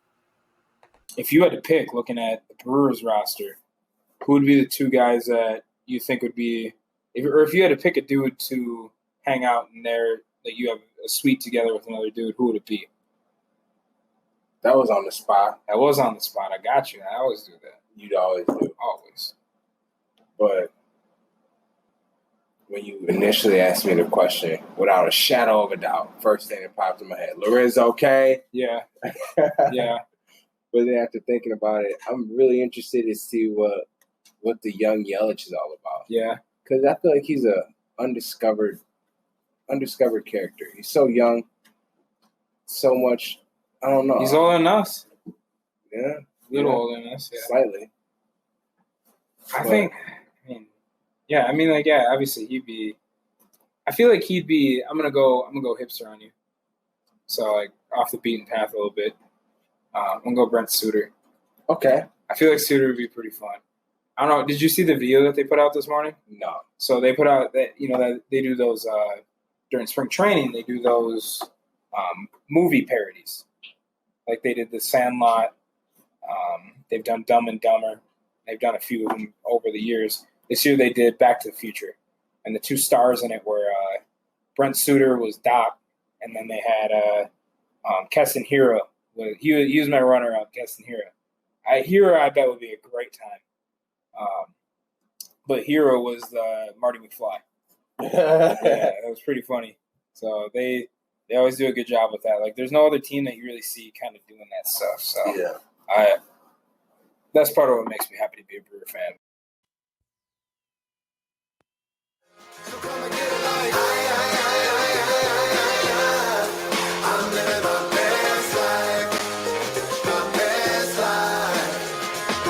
It's the Alex Strouf Show, presented by Cream City Central. Welcome you back inside the Alex Strouf Show, presented by Cream City Central. And boy, it's about to get fun in here. The boys from Black and Tan Radio have decided to stop by. They're gonna intrude on the podcast to bring some sense to this show. Marcus and Andrew are here. How are you guys? Thanks for stopping by. Thanks for having us. We're fantastic. We appreciate it, man. Thanks for having us. For sure, man. So bring me up to speed, guys. You probably heard me yelling about it a few minutes ago. This 2021 schedule release, a news dump here on a Thursday, 3 days after they released the 60-game schedule. Am I frustrated for no reason? Talk some sense into me. Or you guys also just don't understand this? I don't really understand it myself. I'm kind of lost in the sauce here, trying to get acclimated with what's going on. See, Mark's a newfound baseball fan too. Okay. So this is good. I feel like that's most, but maybe that's Yeah. actually the purpose of our podcast is just bringing Marcus up to speed on what baseball is. I know Well- it's part of it. Well, I'm glad he's as confused as I am because maybe you need to bring me up to speed on it too. But the other reason for the podcast, you need to explain this to me. Wing money. Can you explain this to me? Well, we were sitting down one day thinking, what is our purpose here? What are we looking to get out of this? Yeah. Both decided, after all of this quarantine, after all of this coronavirus jazz, we're going to go out and get some wings. We're going to celebrate our success with some wings. Absolutely. Like it was literally like, it was I don't know, maybe a 10-second think tank. And we're both like, well, what are we going to use this money on that we get? And we're like, well, wings are probably the best thing that we could use it for. So I have two follow-ups for that. And, Sure. And producer Kyle's in my ear with one. Boneless or bone in? Bone in. Bone in. Good answer. Good This answer. is a glorified chicken nugget if you're going with just You are boneless. correct. You are correct. And then what's the flavor of wing that you guys go for if you had to choose one? We just drafted these actually. Yeah, we did. Did you? But So what was the first round pick for you guys? I mean, I'm a big garlic parm guy. Okay. So we go with that for me. I'm a huge buffalo guy. Okay, I like that answer. Me as well. Now, if you combine forces, there was one at a local establishment that neither of us like in Milwaukee. Neither of us like it because of what they do, but damn good wings, man. Damn good wings. So bad people, but good wings. Yeah. Let's yeah, not so give them our support nonetheless. Absolutely not. No free ads. screw 'em. Yeah, no free ads. Yeah, freak those guys. I almost dropped one on them. All right, guys. So the 60-game MLB schedule. Mark, I want to start with you because you're the newfound baseball fan, apparently. All right. What do we think about this back and forth we saw the last couple months from Rob Manfred making a fool of himself? And the owners and the players, we finally decide on 60 games. What have you guys made of the last 3 months of the MLB headlines? It really is entertainment, pure entertainment. Just keeping up with the back and forth. Players want to play, owners don't want to pay. So it's just been complete tabloid almost. Yeah. Keeping up with the Kardashians. Yeah, see, that's the comparison I almost made. I'm glad you made it before me. Andrew, your thoughts? Well, I mean, especially when Manfred comes out and says, well, we weren't planning on playing anything more than 60 games anyway. Like, why would you pit your employees like that? Like, I don't know. It feels like you're pitting your product against against the consumer with us as fans. It's like, why, like, there's going to be so many people. I shouldn't say so many people. There's going to be a bunch of people that say they're not coming back and they're still going to be watching it. Even this year, they're going to watch it, if and when it actually happens. But you're going to have just a bunch of people that have a bitter taste towards players because, owners have the money and they can kind of control the narrative. I mean, what's been nice about baseball fans and sports fans in general, as we've gone on, I think some of it probably has to do with social media because you think about the strike back in the 90s, like there's no voice coming from the players. No. It's just whatever narrative's on TV. And if you got the money, you control that. Now you're starting to hear more from the players who are saying, hey, yeah, this isn't fair for us. So at the same time, you think about some of these players who are saying, we got to protect the little guy, protect the guy who's not making any money. And then there's propositions about them helping out, kind of scaling down some of their money to help out some of these younger guys and minor leaguers. And they're like, yeah, no, why would we do that? We got to get paid. Right. So there's just a lot on both sides that were a little, I don't say greedy because it is money. Someone's going to make the money, but it's just hard to sympathize with that, right? Very hard. No, I'm with you. Yeah, very, very hard, especially. I mean, it's just been been money to be thrown around. Yeah, a lot of wing money. They should throw some your way is the way I look at it. If you talk good about Manfred, maybe he'll pay you because nobody's been talking good about Manfred for 4 months now, I think. I mean, I don't really think ever. Honestly, right. Yeah. No, I mean, we are openly not a Rob Manfred show. We don't like him here. He's the worst commissioner in sports, right? Like he's past Goodell because of this. And like, I guess I'm in the minority because I don't hate Goodell. Oh, really? Yeah, we could have a whole thing about that. I'm okay with that. So yeah, I don't hate him. Like I'm not a huge fan, but I don't like dislike him. I think maybe Manfred made it worse, but yeah. So I guess I wouldn't say I hate Goodell, but I don't like him by any means. Yeah, sure. By any means. There we go. I'm with you there. I'm not a fan, but I'm not. No, I'm not on the hate train. But hypothetically, then, so if you go to the NFL draft, would you boo him? Yeah, as walking on the stage, no. Yeah, like Roger walking Goodell. Yeah. You're my best friend. As being in the crowd, booing every pick, every You're pick. right. Every pick. Every time he walks out on the stage, boo! We are conformists. We do whatever herd mentality tells us. Yes. So, Okay. Good. I'm glad you're honest. At least you're honest. That's the best. That's the best part. So look, man. Talk to me about how this came to life. Black and Tan Radio. So this is a relatively new project, if I'm not mistaken, right? Sure. I mean, relatively new in the sense of like it happened now. We've been talking about this and kicking it around for probably a couple of years now. Yeah. So we've known each other since we were 5. Oh, wow. Yeah, I went to grade school and high school. A lot of people think we went to college together, but that's just because Marcus was there all the time. So yeah, living the college life without the college price. Absolutely. So yeah, I mean, like he'd be one of our 3 students in the student section when I was playing football.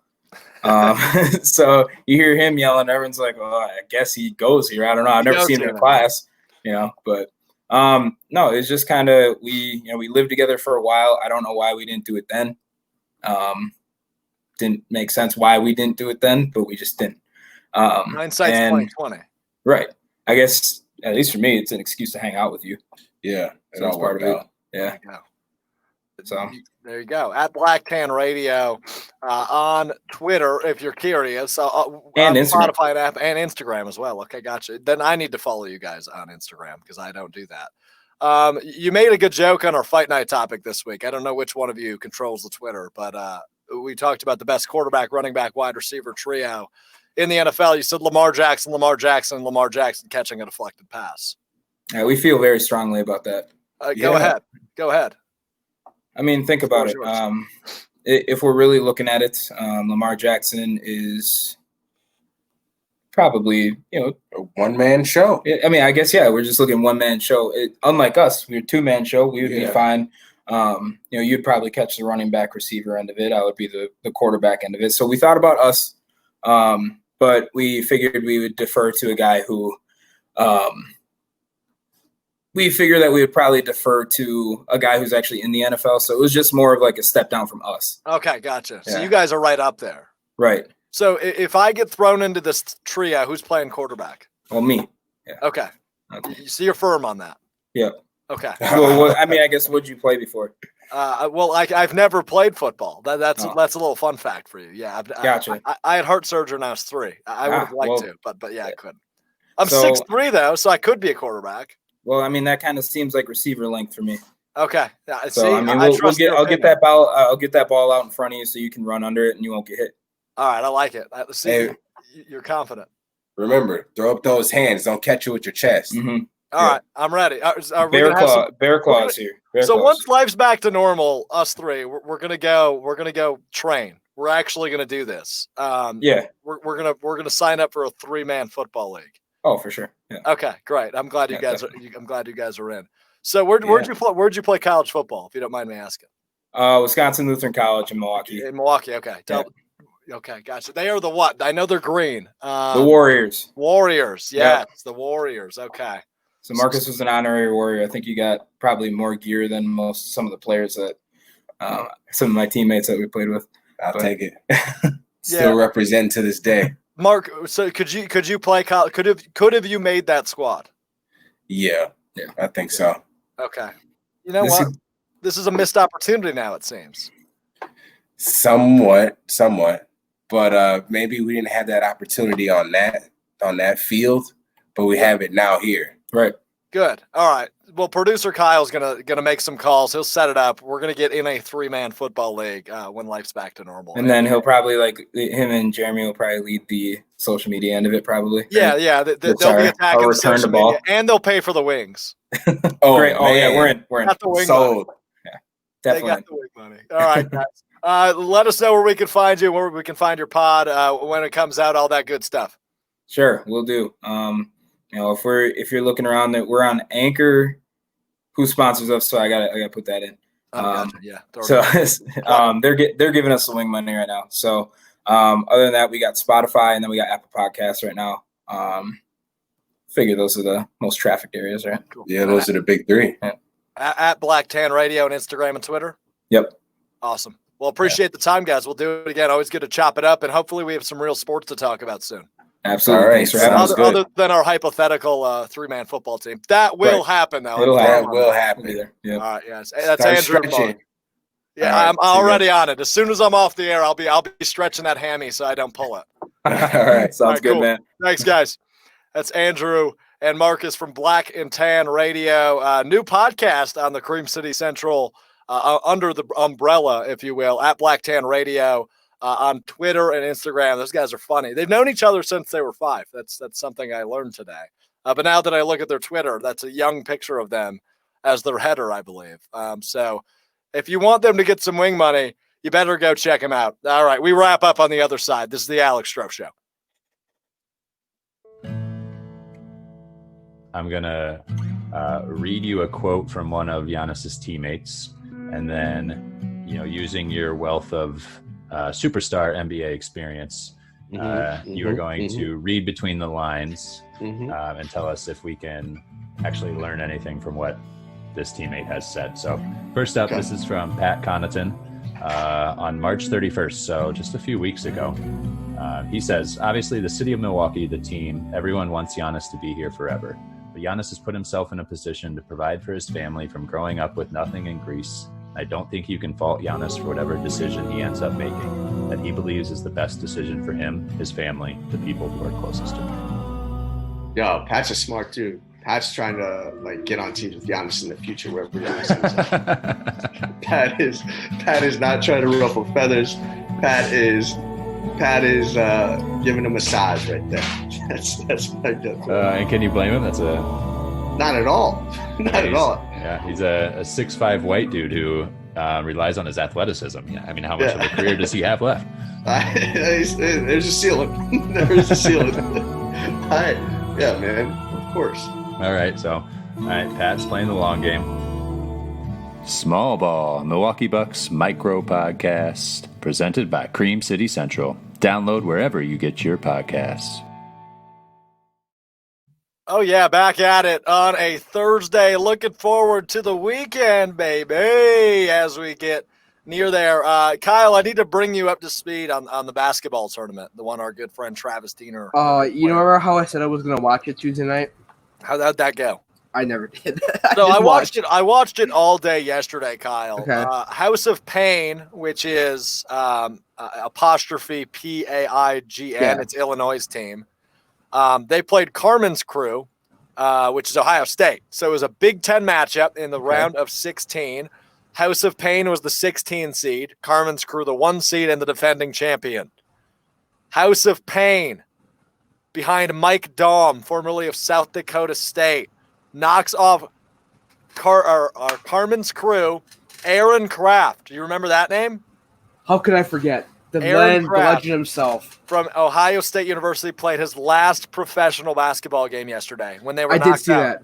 The 1 seed knocked out by the 16 and Aaron Kraft no more. This is why is this not getting talked about more? I mean, 16-1, that's the first time since UMBC upset Virginia. Yeah. UMBC needs a team. I'll tell you that right now. They do.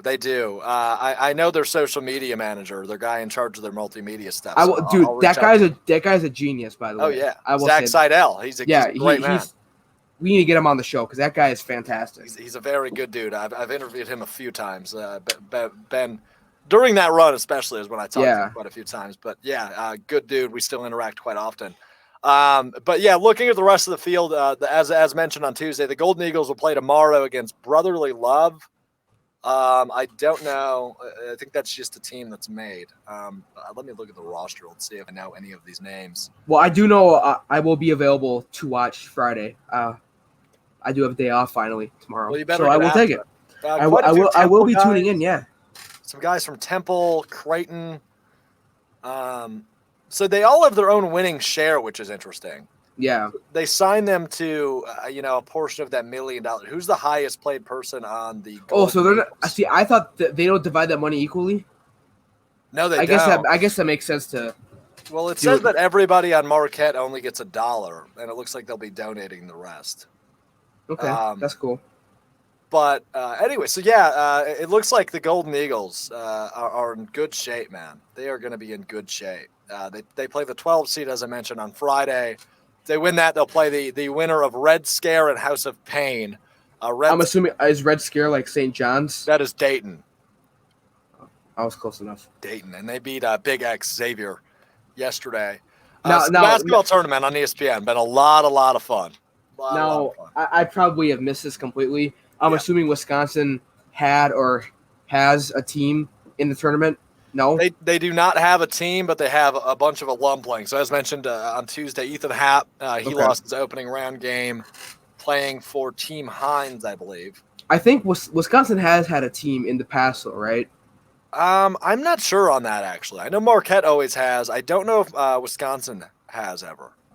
But I could be wrong on that. Don't mark my word on that. But no, I don't think they ever have. And Marquette just keeps coming back because they've been so darn good every year. Yeah. I feel like I've heard about them having a team at one point. Them being the Badgers having their own alumni team. Like Khalil Iverson's still in it, and Ethan Happ was in it, and that might be it. I think maybe Nigel Hayes was in it as well at some point.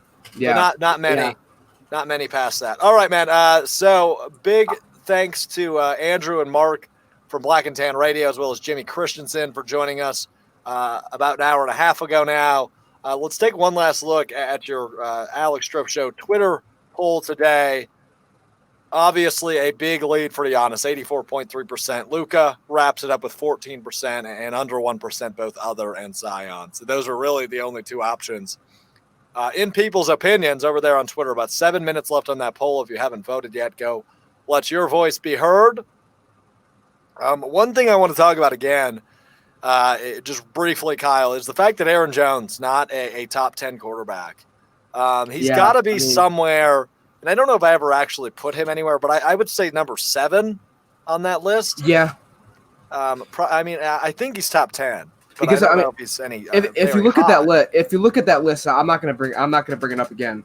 But if you look at that list, you have Le'Veon Bell at 10. Yep. Josh Jacobs at 9. I'm taking out Josh Jacobs. Le'Veon Bell, he can stay at 10. He's got a little bit of juice left. He's been dominant at points in his career. I'll give him the benefit of the doubt of being a top 10 running back in the league still. He's going to be the majority of the Jets offense this year. I'm pushing down Joe Mixon, and I'm probably putting him at Aaron Jones at 7. I like that. Let's go with that. I'm good with it. That sounds good to me. Yeah, I'd go pretty similar to that. Yeah. But the other two names I mentioned, Leonard Fournette and Melvin Gordon, I wonder where those guys came in. All three of those guys. The success that Austin Eckler has had in Los Angeles with the Chargers kind of pushes down Melvin Gordon for me. Those guys are two different backs in a way. Eckler's more of a receiving back, but he's been dominant.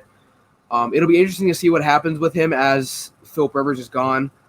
But I personally love Melvin Gordon to death. Badger fan growing up watching him dominate in Madison. Right.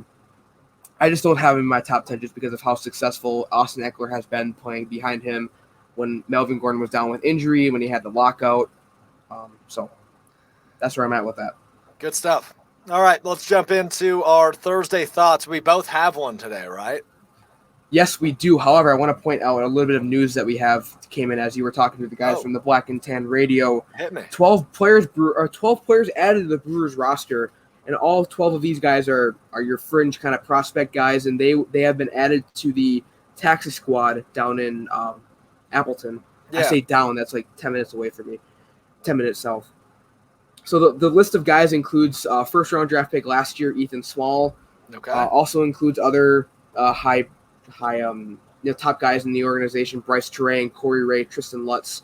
All these guys among a couple other guys who have been added. So I was a little concerned when they only added 45 guys. I'm like, they got to add more. They have a limit. They have a limit of 60. that they can have.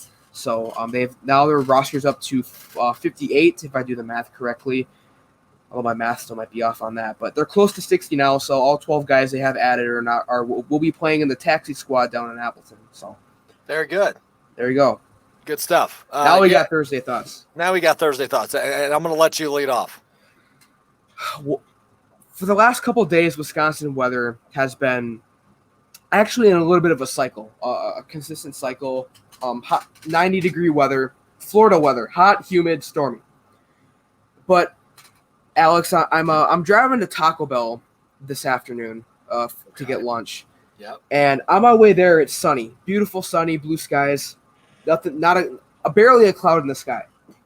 Yes. On my way back from Taco Bell, which is probably 10 minutes away from my house, probably not, like 5 minutes away.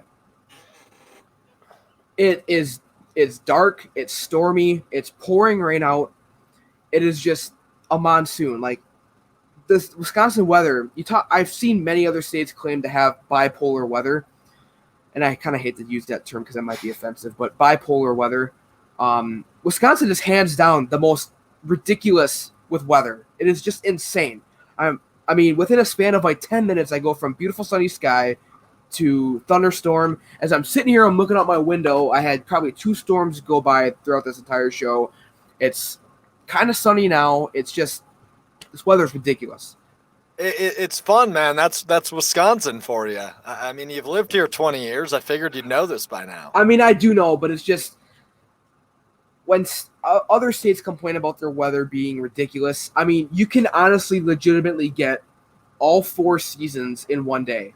I'm not exaggerating. I'm being completely No, it honest. happens. It happens. I'm with you. I'm with you. Yeah. Yeah. So that's my Thursday thought, and that's just what was on my mind as I was driving to and from Taco Bell. Not a sponsor. Taco Bell, if you want to be a sponsor, let me know. My DMs are open.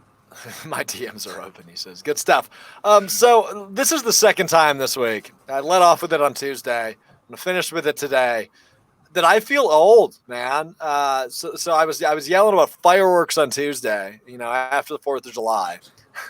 And now today, TikTok. There's been TikTok drama all week. This person kissed somebody and somebody else kissed someone and there was cheating and we weren't dating. I don't know. I see it all over Twitter, but I don't know who any of these people are. And that's how I officially know that people that have millions of followers and I don't know who they am because they're TikTokers, I'm old. But TikTok allegedly shut down today. I just checked. Looks like it's back up. So it was just a glitch. Man, I was hoping one good thing to come out of this year and it didn't even happen. Yeah, I don't understand your hatred for TikTok. Look, I had TikTok for a while. I had it during quarantine because I was bored. Yeah. I'm like, come on. I mean, whatever. It's just full. And I know that I understand that the feed that you get ends up becoming what you watch the most and what you like the most. Yeah. Well, my feed became political talk, which I don't want to listen to political talk more than I need to, which is up really 0 right now. So it became political talk. It became really bad sports takes, like really bad, like from like 12 and 13-year-old kids sports takes. It became people dancing, like stupid dances, wearing almost no clothing. Like, come on, I don't want to see that. I wonder why you enjoyed that. I wonder why you I want to see it. Like, I'm here to try to be entertained, and political talk, bad sports takes, horrible dancing, that does not entertain me. It sounds like TikTok. I'm sorry to hear that, man. So, I mean, I don't know. I've gotten into a good side of TikTok then because I've enjoyed it. The little fan I've had it. And I followed a couple pages that had some good stuff. Giannis Antetokounmpo has a great TikTok page. He's a good TikToker. He's a good TikToker. Is that what they're called, TikTokers? Sure. Whatever happened to Vine? That's what I want to know. It got shut down. I think there's a second version. Twitter bought it. We need to bring Vine back. Twitter bought it. We're on Twitter. We're live on Twitter right now. Twitter @Jack. Bring Vine back. Jack. Come on. I'm sick of this TikTok crap. TikTok is what's wrong. And that's, you know what? I sound old. Yes, not just Kyle you. is old. Let me change the banner. Hold on. It's going to say we are old, isn't it? No, Kyle is old. I'm old, okay? Because TikTok is That's all I gotta say. That's all I got. I'll take it, man. All right, for producer Kyle, for everybody that hopped on today, big thanks to all of them, including Greg, who I didn't thank earlier. Another fun week, man. Another huge week, and we did it. We did it big. So we appreciate y'all hanging out with us this week. We'll see you again on Tuesday, 3 p.m. to 5 p.m. on Facebook and Twitter at Cream City Central. You can connect with me at Alex_Strouf on Twitter. We'll do it again, man. We'll do it again. You don't want to connect. You don't want to connect with me on Twitter. It's okay. I didn't know what it was. At K Hoffenbecker. You don't want to connect with me on Twitter. It's okay. Yeah, you don't. It's just bad sports takes. So we'll I'm pretty sure that's still in my bio too. Bad sports takes. Well, it's not a false statement. All right, for Kyle and Alex, thanks you so much for stopping by. Peace.